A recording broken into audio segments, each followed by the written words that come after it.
পিয়াসরা আমগো প্রতিবেশী, হেতাগো ঘরের লগে আমগো ঘর, হেতাগর লগে দীর্ঘদিন ধরে আমগো জমি নিয়ে দ্বন্দ্ব চলতেছে, ঝগড়া চলতেছে।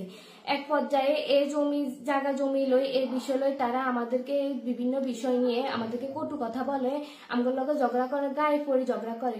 তারপরে সোমবারে তারা আমাদের ছাদে ময়লা পালায় আমগো ওয়াইফাই লাইন কাটি দেওয়ার পর আমরা তাদেরকে জিজ্ঞেস করার পর তারা আমাদের উপরে রেগে যায়, মহিলা কথা কাটাকাটি হয়, মহিলা ঝগড়া হয়।